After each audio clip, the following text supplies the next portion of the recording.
Di sebuah desa terpencil yang jarang terjamah manusia, berdiri sebuah hutan lebat yang disebut warga dengan nama Rimba Larangan.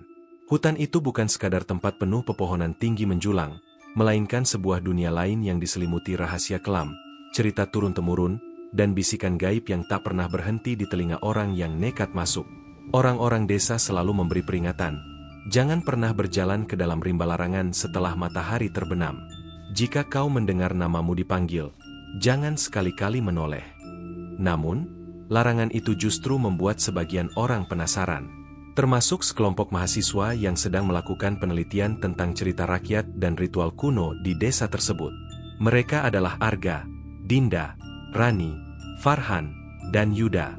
5 orang yang awalnya hanya ingin mengumpulkan data untuk skripsi, tapi akhirnya harus berhadapan dengan sesuatu yang jauh lebih menakutkan dari yang bisa mereka bayangkan.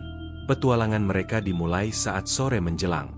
Warga desa yang mereka tanya hanya memberi jawaban samar-samar, seolah takut menyebutkan sesuatu yang tak boleh diucapkan. Seorang kakek tua, yang tubuhnya kurus kering dan matanya cekung, akhirnya berbisik dengan suara bergetar, "Kalau kalian masuk, jangan pernah tinggal sampai malam. Karena hutan itu bukan milik kita, dan bukan hanya kalian yang akan berjalan di sana." Meski peringatan itu terdengar jelas, Arga, yang menjadi pemimpin kelompok, bersikeras. Ia berkata dengan nada yakin, "Kita hanya sebentar. Ambil data, foto-foto, lalu pulang." Lagi pula, cerita seperti ini kan justru yang kita butuhkan. Mereka akhirnya melangkah masuk ke hutan dengan penuh rasa penasaran. Di awal perjalanan, semua terasa biasa. Suara burung, gesekan ranting, dan angin yang menyapu dedaunan terdengar wajar. Namun, semakin jauh mereka berjalan, cahaya matahari mulai terhalang pepohonan raksasa.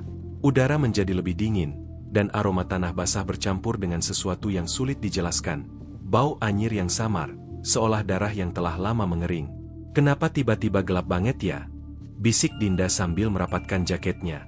"Padahal belum jam 6, jawab Rani sambil melirik jam di tangannya. "Tapi rasanya kayak udah malam." Langkah mereka terus berlanjut hingga suara aneh mulai terdengar. Seperti bisikan, pelan sekali, tak jelas dari mana arahnya. "Pulanglah."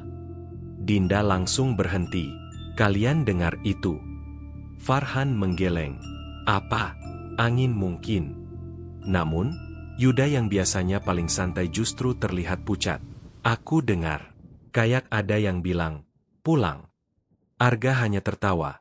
Meski tawanya terdengar dipaksakan. "Kalian terlalu tegang. Fokus aja." Mereka terus berjalan sampai menemukan sebuah lapangan kecil di tengah hutan. Di sana berdiri sebuah pohon besar, jauh lebih tinggi dan lebih tua daripada pohon lain. Akar-akarnya menjalar ke tanah seperti tangan raksasa yang siap meraih. Anehnya, di sekitar pohon itu terdapat banyak tumpukan batu yang disusun rapi seperti nisan. "Kayak kuburan," ucap Rani dengan suara bergetar. Farhan mengambil foto. "Mungkin memang kuburan. Bisa jadi situs kuno." Tiba-tiba, angin bertiup kencang, membuat dedaunan berputar seperti pusaran. Dari sela-sela angin itu, terdengar lagi bisikan. Kali ini lebih jelas. "Rani." Rani langsung menoleh dengan spontan. Dan saat itu juga, matanya melebar, napasnya tercekat. "Ya Tuhan!" Rani mundur beberapa langkah. Aku lihat, ada seseorang berdiri di balik pohon itu." Semua menoleh, tapi tak ada siapapun di sana. Hanya batang pohon hitam pekat. "Rani, jangan bercanda," kata Arga, meski suaranya gemetar. "Aku nggak bercanda." Dia berdiri di situ, wajahnya hancur.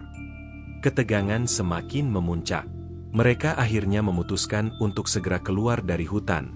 Namun, jalan yang mereka lalui sebelumnya tiba-tiba tidak bisa mereka temukan. Semua arah tampak sama, pepohonan rapat, dan kabut tipis mulai turun, membuat pandangan semakin terbatas. "Jalan keluar lewat sini kan?" Yuda menunjuk ke satu arah.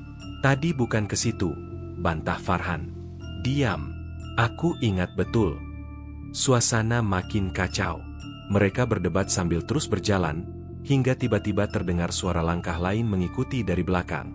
Bukan hanya satu, tapi banyak, seolah ada belasan orang yang berjalan mengiringi. Mereka berhenti. Langkah itu pun berhenti. "Siapa di sana?" teriak Arga. Suaranya bergetar. Tak ada jawaban. Hanya sunyi. Lalu bisikan lagi. "Kalian milik kami." Saat itu juga, dari balik kabut muncul sosok-sosok hitam. Tubuh mereka tinggi kurus, wajah tak berbentuk, hanya rongga hitam dengan mulut yang terus bergerak, membisikkan kata-kata yang menusuk ke dalam kepala. Dinda menjerit histeris.